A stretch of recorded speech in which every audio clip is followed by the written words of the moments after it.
Lord of the Rings is one of those sleeper franchises with such a massive fan base, yet it feels like it doesn't get the recognition or have the popularity in the news like other franchises like Marvel or Star Wars. Adapted from J.R.R. Tolkien's classic novels, this franchise is helmed by the fantastic Peter Jackson, and it's stated that this franchise is his masterpiece. Since I was a little kid, my family has always said that the original Peter Jackson trilogy is a work of art and that it is excellent. And of course, like these videos have gone by now, I haven't seen any of them. And given the fact that the second season of the negatively acclaimed Rings of Power show is coming out, I figured it's about time to take the first leap into the franchise and watch all of the films to immerse myself in it. By fully immersing myself, I will be watching the extended editions too, since my brother says they make the films even better. So without further ado, let's take a step into Mordor by diving into the Lord of the Rings series. May it be an evening star.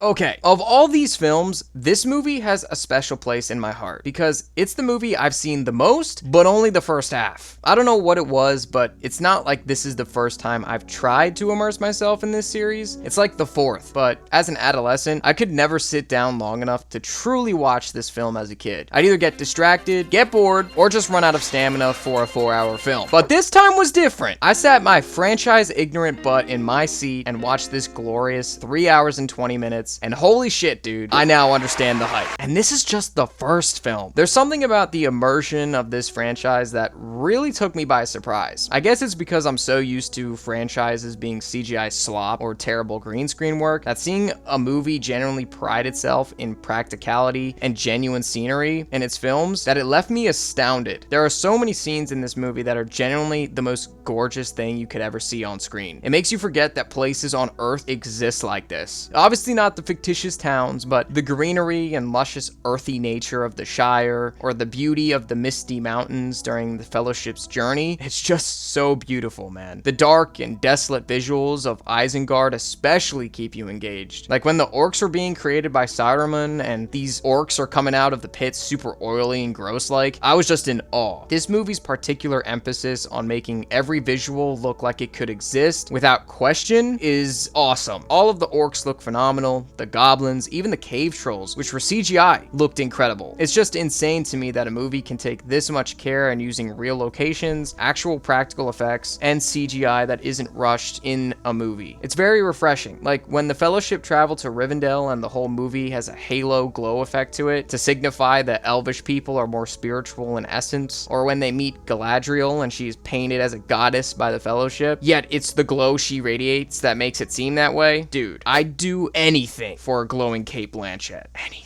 Even scenes with Gandalf when he gets angry and starts casting spells and the sky goes dark. This shit is just awesome. There's plenty of brilliant action scenes in this movie too that are paced perfectly and are placed in the right spots at the right time. The battle in the mines of Moria was freaking awesome, man. Watching Aragorn and Boromir slice through enemies, Legolas with his bow hitting the craziest shots of his life was nuts too. Every action scene has so much tension to it since every antagonist is looking to take the ring away from Frodo, which leads to him being stabbed and almost stabbed again, adding to a lot of stakes here. I find it even more thrilling knowing his size and strength levels compared to some of the more powerful heroes in this film like Gandalf or Legolas, who could easily cause more damage wielding the ring, but could become even worse as an enemy if their minds got corrupted. And this story beat, I think, is truly beautiful. As much as the visuals and the action in this movie are phenomenal, it's the story at the end of the day that I find the most intriguing to follow. The fact this whole story is a journey for these hobbits to find Mount Doom and throw the ring in there to stop Sauron is so simple yet works so well. When you have characters with so much depth and nuance to them and take them on a wild journey, it makes for an even better immersive story, at least to me anyways. I love seeing Aragorn become more open to helping his people and believing he can be different than his bloodline by the end of the film, becoming a leader for the Fellowship, but also realizing he can resist temptation unlike his lineage, Isildur, who couldn't destroy the ring to begin with. Watching Frodo and Sam, little hobbits who've never left the village, to being engrossed into these crazy chase sequences or action set pieces and still setting out on the quest to destroy the ring anyways, was beautiful. Seeing Gandalf as the great father-esque type figure for the group, but he still had layers, like being unable to carry the ring because he's too tempted, or getting frustrated at the hobbits. It was just cool to see. Every little thing about this movie works. The action feels authentic, the story feels real, and the characters are also nuanced that I generally am so excited to see where the rest of the series goes. Throwing this on the tier list, it's going S. Like, I have no bad things to say, really. It's just really good.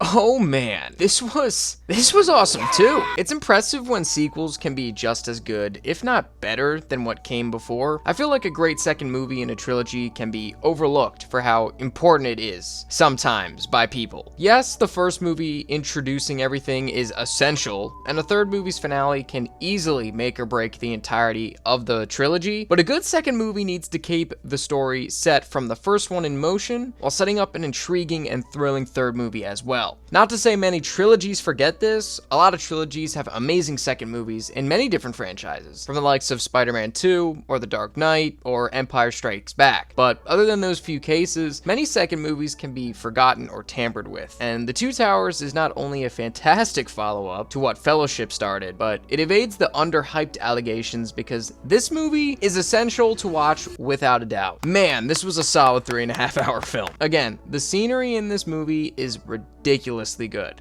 I mean, every piece of scenery set in the Fanghorn with all of the tree wildlife was beautiful. Seeing the various natural locations where battles took place was great too. Again, it's nice seeing things be shot on location instead of just a giant green screen. It really helps with the immersion of the world and adds onto the fantasy elements really well too. We dive deeper into this world's magical nature and mysticism with this film. We meet some new specimens like the Entwoods, a living tree species that helps Merry and Pippin throughout the film, since they were captured at the end of Fellowship. It's shown that these creatures spend a lot of time away from conflict, and it added a very cool and interesting character detail to these creatures, because by doing so, it made it more fulfilling seeing them take on Saruman's Isengard Tower at the end of the movie, and bring it down. Merry and Pippin's journey with Treebeard, one of the Entwoods, was probably my least favorite plot of the film, but it wasn't bad by any means. Like I mentioned before, getting to learn more about this tree species was really cool, but when you compare it to other storylines with much more enthralling action like Aragorn's or Frodo's, it does take away a bit when you cut back to them. However, I do like it for the fact these scenes with Merry and Pippin feel like a breather from everything happening in the other storylines. Speaking of other storylines, Frodo's journey is becoming more and more interesting as time goes on. This film spends a lot of time focusing on Gollum, or Smeagol, as he becomes intertwined with Frodo's journey to Mordor. Since Frodo and Sam don't know the route to Mordor, they use Gollum as the tour guide basically to their destination. I thought the layers they added to Gollum were really interesting, to be honest. In the beginning, I was on the side of Sam where you just don't want anything to do with him, but when you see that he is simply insane and that there's a shimmer of a being in there that isn't corrupted by the ring, it makes you pity him in a sense, and you want to see him get better. So when you see him grow closer to Frodo and bond and ultimately gets rid of his Gollum side for a bit in this film, I actually felt happy for him. Of course that changed by the end of the movie and now I'm rooting against Gollum, but there was a moment, a fleeting moment, where I was hoping he'd have changed. Sam and Frodo again proved to the rest of the world that they're true friends for life. Everyone in their life needs a friend like Sam by their side, I swear. They be acting like a married couple in some of these scenes. Again, the continuous story of seeing these small hobbits so clearly out of their element, but continuing to persevere even though it's getting harder to do so, is great. I love seeing stuff like this, man. On their journey, they run into Faramir, the brother of Boromir in Fellowship, and although this guy is not in this movie for long, the understanding I had for his motivations in just a short amount of time is astounding. Noticing that his father didn't show him any recognition and that all he wanted to do was prove himself was sad, but cool to see. It also allowed us to understand the brotherly dynamics a bit more. Plus, it had more Sean Bean scenes with it, which is always a nice touch. But along with him, we get introduced to a few more new people, like King Theoden of Rohan and the people who reside there. When Saruman is released from Theoden and he turns back into himself, I had a blast getting to see him start acting normally, because he's a king and had a lot of intense decisions to make because of the impending war. Seeing himself question his mortality during the final siege at Helm's Deep was incredible, as well as Aragorn giving him the push to go out fighting on horseback. I'm getting chills just thinking about this. Speaking of Aragorn, dude, I'd follow this guy into battle anywhere. There's a scene in here between him and King Theoden's niece, Eowyn, where she confesses anyone would follow him because they love him. Yeah, that's me. This movie is really hyping me up to see him become the king we all know he should be, and that's great. Watching him lead the Elvish army during the Helm's Deep battle, seeing him kick ass among his people and the elves, just beautiful stuff. I can't wait to see how his story unfolds as the next movie progresses. Gandalf has risen from the dead and is now Gandalf the White, which was cool. He had much less of an impact on this story overall than in Fellowship, but his scenes where he removes Saruman from Theoden's mind was awesome, as well as when he is riding his horse and brings Theoden's nephew, Eomer, who's played by Karl Urban by the way, across the mountain ridge at Helm's Deep to shift the tide of the battle and win it. Like, come on. That's legendary. Also, the fight scene between Gandalf and the Balrog in the beginning of the movie was actually insane. Like, what a way to open a movie. Also, his horse's name is called Shadowfax? That goes hard! Lastly, the Battle of Helm's Deep is the best action sequence in the series so far, without a doubt, bar none. I was literally on the edge of my seat the entire time. Amazing action sequence. Throwing this movie on the tier list, it's going S as well. I have no issues with this film. I'm just so excited to watch the next one.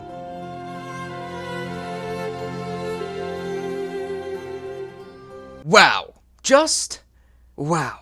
I'm speechless. I don't know if I've ever experienced a more perfect trilogy in my life. Once this film ended, I legit was sad because I couldn't see these characters again. How did I go this long without seeing these movies? This movie was incredible, and it's hard to type this without it seeming like I'm just gonna glaze the whole film, but like, I'ma do it anyway. This whole series is about 12 hours long, and it still feels like it's paced perfectly. This final installment, in its extended form, is 4 hours on the dot, and holy shit, does it not feel that way. I stayed up till 2:30 in the morning to finish it, and I didn't fall asleep or wait off once. This movie is so thrilling and captivating, it literally keeps you hooked the entire time. Everything the previous two movies built on is fully developed here, and the payoff for every character is genuinely beautiful. This movie is the most action-oriented one since this is the final conflict between the armies of Mordor and the people of Middle-earth, so shit gets absolutely wild from start to finish. We get wild action sequences with Faramir protecting the town of Osgiliath, but the scene stealers of this film is the final battle at the city of Minas Tirith and the battle at the Black Gate near Mordor. Dude. What the actual hell? These war fights are legitimately some of the greatest action scenes I've ever seen. The choreography is nuts, the cinematography is beautiful, which is shocking, considering I'm so used to big battles in movies looking like gray slop, yet this movie still makes it distinguishable in color and lighting, which side is which, and where everyone is located. The special effects that brought this battle to life was flawless as well. My jaw was on the floor during some of these moments, man. I thought the inclusion of Eowyn and Merry fighting in this battle was great, from a character perspective too. Seeing a little hobbit want to fight no matter what to protect his home and indirectly help his friends Frodo and Sam get the ring to Mount Doom was beautiful. Also seeing Eowyn finally take initiative and avoid listening to her brother or father about fighting being only for men and showing up to kick some ass, killing one of the Black Riders and saving her father. That was awesome. Even Gandalf got to step up and basically lead the soldiers of Minas Tirith in battle before the Rohanian soldiers arrived, taking over from Denethor, who cowardly tried to burn Faramir alive, which was absolutely ridiculous to see. But at least it gave Pippin a moment of bravery where he jumped straight into the fire to save him. I mean, every person gets their moment to shine in this film. When it comes to war, Aragorn finally fulfills his prophecy and lets his lineage lead again and becomes the king. And when he becomes king, that was just...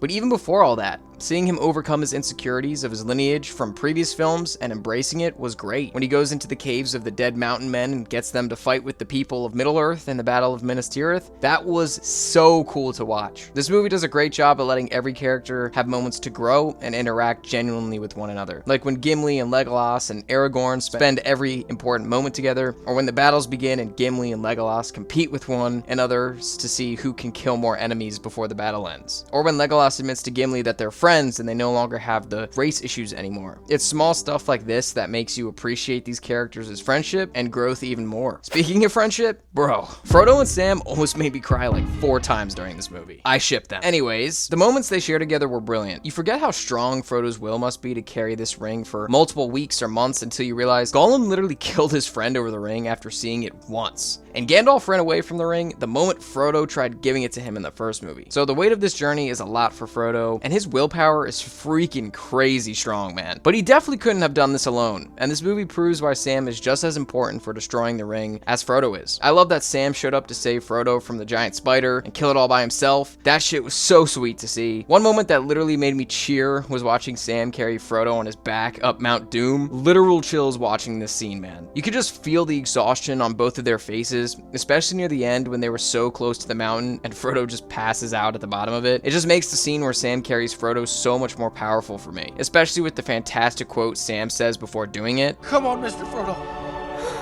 I can't carry it for you, but I can carry you.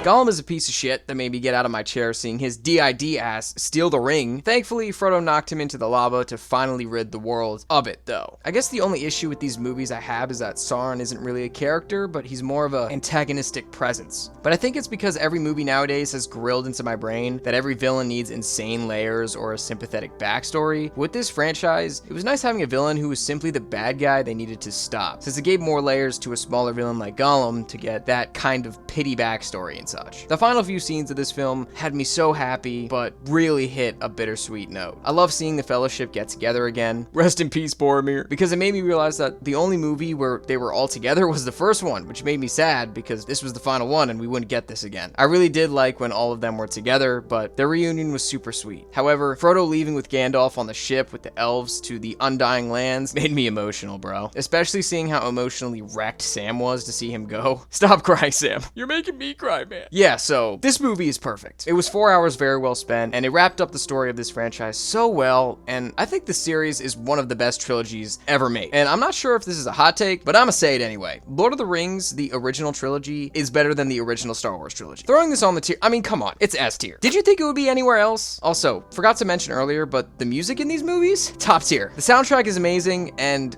I've been bumping Into the West by Annie Lennox all day, man. It makes me feel vulnerable. Another thing I'll say is that the time period of like 1999 to 2004, fans of Star Wars, Lord of the Rings, Harry Potter, and Marvel were eating, man. The prequel trilogy, the Lord of the Rings, the first 2 Spider-Man, and the start of the Harry Potter franchise, all within the same years, is crazy. I wish I was alive to witness it, but alas, 10 years after this trilogy ended, we got the prequel trilogy following Bilbo's journey. Will they be as good? Let's find out with...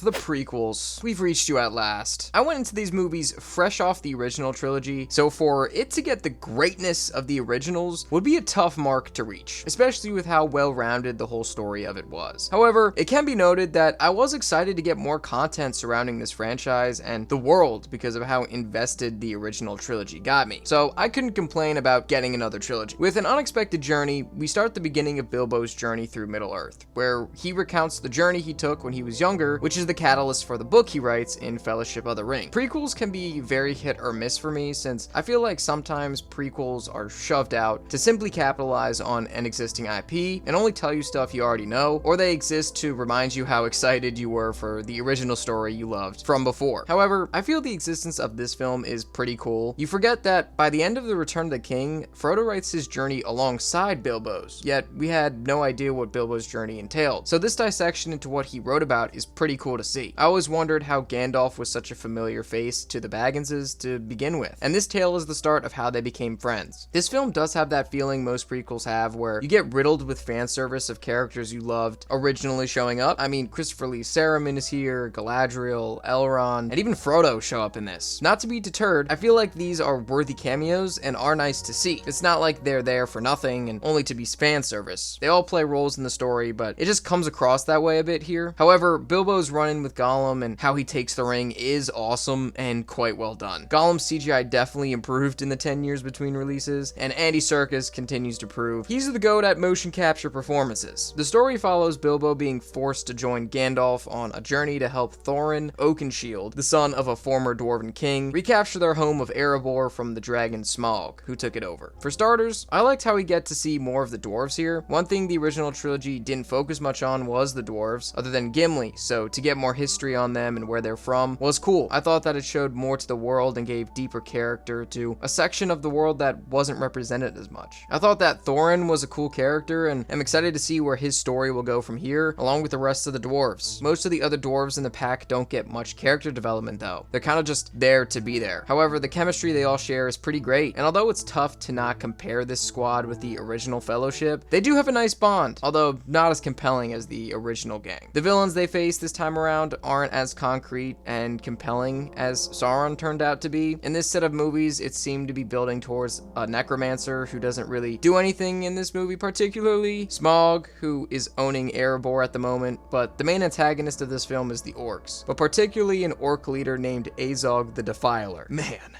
what a name. Anyways, yeah, he's fine. Nothing too crazy about him, but it really made me realize how good Sauron in the original was. Since we had a specific massive enemy, it made all the smaller villains have a specific motivation. However, with this movie, all these other small villains have different motivations, with Azog's being kind of whatever. He just wants revenge against Thorin, which is fine, but it's just not super compelling. His design also made me realize how much I adored the practical effects and makeup done in the originals too. The CGI doesn't look bad by any means, but when you have him standing next to a smaller orc in makeup versus his CGI creature, you realize just how much better the practicality of the small orc looked. And that can be said for the green screen CGI use in general in this movie. It's much more pronounced than in the originals. If you're not into that, then it can take away from the movie, but at least it wasn't that bad. And the CGI does look really good. Like, it doesn't look horrible, it's just noticeable. As for Bilbo's journey itself, I thought it was pretty great. Again, anything related to the Bagginses is cool to watch, especially since his story has a lot more to it than I realized. I will say though that the reasoning for why he was picked for this journey is very ambiguous. Like, I know it's because he has a nice heart and turns out to be this really brave person and everything, but the initial reasoning for him to join is kind of passed off as Gandalf being like, I knew your mother and she was a tricky one, you must be too, join me on this mission, and then forces him on the journey. He does grow and show how honorable and brave he is, but I thought the initial conversation was just kind of odd. Morton Freeman is as fantastic as Bilbo though. He really brings to life the character Ian Holm began with. Again, the scenes he shares with Gollum is great, all his interactions with the dwarves and Gandalf are fun to watch, and the action sequences he's involved in are awesome. There's a few action scenes that are put together really well. One involves the gang being trapped in a goblin's den and they have to fend off all of them to get out. That was really thrilling to watch. The final battle where Bilbo saves Thorin from Azog was great too, but one special standout for me was the Thunderstorm Stone battle. This shit was actually so cool and made me want to see more of these kinds of creatures. Where were these guys when Sauron attacked, bro? Anyways, this movie's a good time. Throwing this on the tier list, I'd give it a B. I think the story's pretty good, and the overall film is worth watching if you like the originals, but it's got some iffy dialogue, the effects can take you out of the movie, and for those reasons, it's going in this tier. But the ending revealed that Smaug is alive and well, so I guess it's time to dive into... I see fire.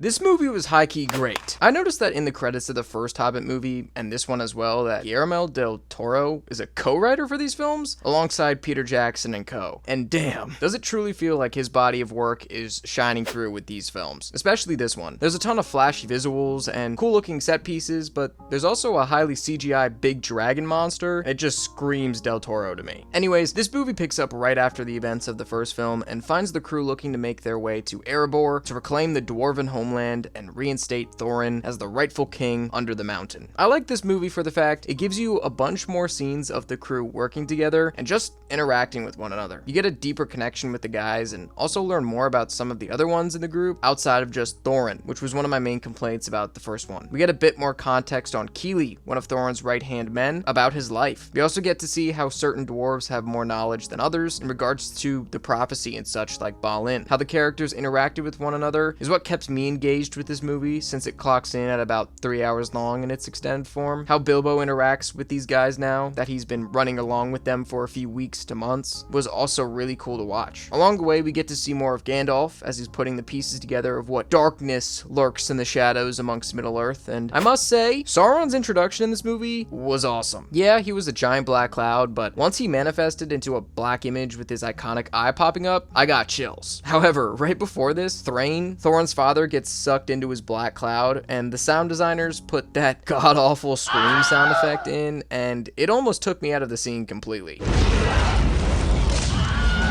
I have no idea why they decided to do this, especially with this scene. But the Necromancer turning out to be Sauron was great, and it gives a bit more context into his presence in the original trilogy. Smaug is also finally introduced here, as he was only mentioned in quick succession in the first film, and he was easily my favorite part of the movie. The last hour where it focuses on Bilbo and the gang trying to maneuver out of the mountain and stop Smaug was so thrilling and entertaining to watch. Also, the scene where Bilbo uses the ring to hide from Smaug was intense and really well done. It's nice to see the ring being used since Frodo barely used it in the original trilogy, obviously for good reason, but Bilbo being unaware of the effects the ring possesses or the history of it makes it fun for me to watch since he uses it a lot more, especially to get out of sticky situations, like when he has to break out all of the dwarves in the spider's webs in the woods or trying to hide from Smaug. Smaug adds a really cool element to the world building, and it's nice to know the context of what dragons were up to before the original trilogy and eventually where they go, since none show up in the originals either. The introduction of the wood elves and seeing Legolas again was sick. I mean, I loved Legolas in the originals, so seeing him show up was really cool. Seeing what ultimately starts as a disliking of dwarves, only to come back 60 years later and he's calling Gimli his friend, is really great. We also get introduced to a new elf named Tauriel, who is in a situationship, it seems, with Kili, so we shall see how that plays out in the next film. I will say the action scenes involving Legolas were elite. There was a scene near the end of the film where Legolas fights an orc army in Lake Town, a town run by man. It was choreographed so well and wasn't super hard to watch due to over CGI'd slop. Obviously, the scenes with Smaug were great, and Sauron's intro were well done too, so there's a ton of great action scenes in this film. One fight sequence that was quite telling it was CGI though was the battle of the elves and dwarves against orcs in the woods. Not only did they decide to add GoPro camera footage to this film, but the CGI here really was showing itself. We get some new lore as well in regards to a character named Bard the Bowman, who's a direct descendant of a man who almost kills Smaug with a black arrow decades before, and he's pretty cool. I'm interested in where his story will go in the finale with the Battle of the Five Armies as well, and I'm really interested to see Thorin either take up the throne or meet his end in this next one as well. Throwing this one up on the tier list, I'm gonna give this movie an A. I had a really good time watching this one, and the last hour was so thrilling to watch. But Smaug ends the film by flying to Lake Town to burn it alive, which seems like it'll start a massive battle. So that carries us into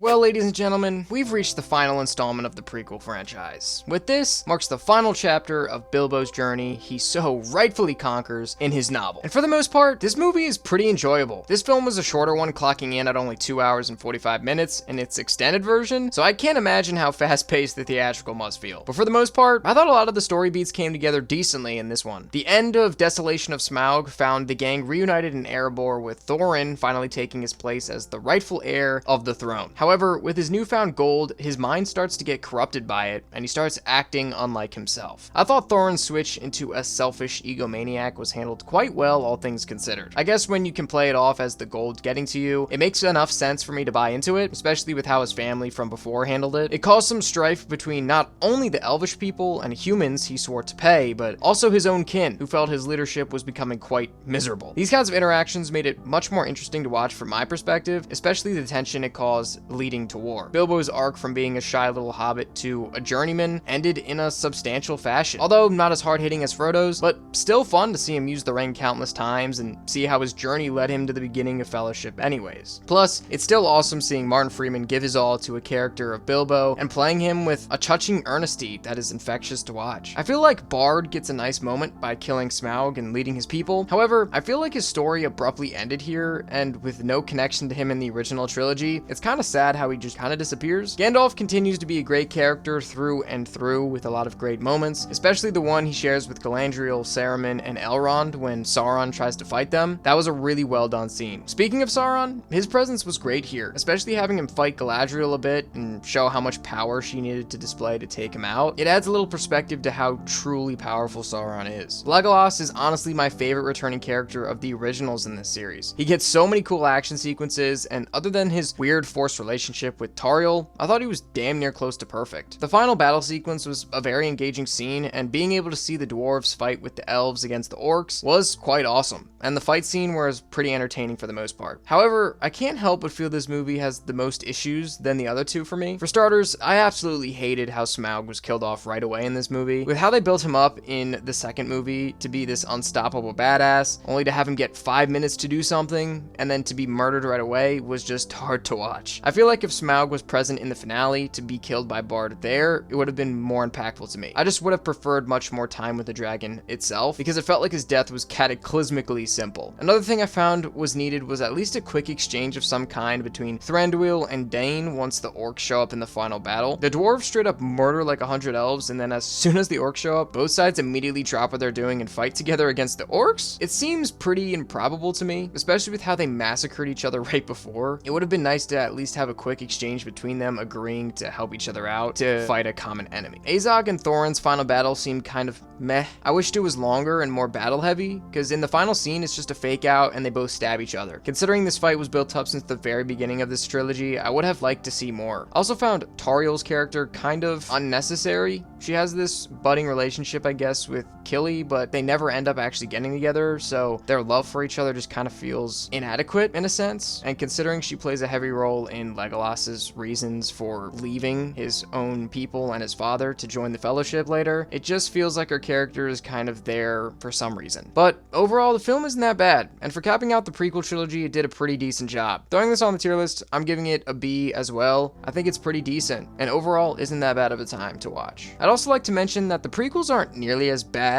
as I was expecting going into them. Like, I thought that many people hated these and that they would be downright atrocious, yet I was pleasantly surprised because I found them pretty enjoyable. And other than, you know, the overuse of CGI, which did kind of become like CGI slop fest by the end of Battle of the Armies, I felt like a lot of stuff in this film was pretty good. Are they as good as the originals? No, not even close in my opinion, but that doesn't mean they're terrible films. But you know what is terrible though?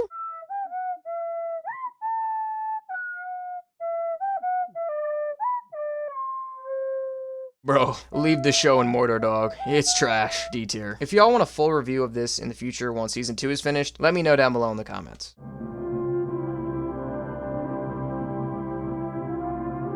Overall, this franchise is one of my new favorite franchises I've stumbled across. I totally understand why so many people have an affinity for this property, and it boggles my mind how little hype these kinds of movies get in the grand scheme of pop culture content nowadays. I guess when a multi-billion-dollar conglomerate takes it over and ruins it, it can be hard to talk about the positives, but I'm glad this fandom is speaking out against it and making people remember how brilliant the original trilogy is and how every film should try and be like it. The original trilogy is damn near perfect to me, and I've not felt such a way about a group of films in a long time. This trilogy changed my brain chemistry for real. Not only did the films turn out great, but the genuine work from all the people behind the cameras too deserves to be praised to this day as well. Because if it wasn't for a team of people so passionate about bringing to life these books, then we wouldn't have had a trilogy that is so close to perfect today. And it's nice knowing that no matter how shitty it may get in the future with this franchise, we can always look back to what was and keep that semblance of perfection intact. But what are your guys' thoughts on this franchise? Do you agree with my picks? Where would you rank these films and the show itself? Let me know in the comments below. And while you're down there, please hit that like button and subscribe, since the more y'all engage with me, the more YouTube pushes it out to fans like you who like these types of videos. I've also opened up my page to members. If you want to help me keep the lights on and support me, you can check out the membership page on my channel and see all the benefits that are there, and just look it over. I just got a recent member, Roderick Hare. Thank you so much for joining, my man. I appreciate you so much. And as always, y'all, click the 2 videos in front to watch more videos from me. I'll see you all in the next one. Peace out.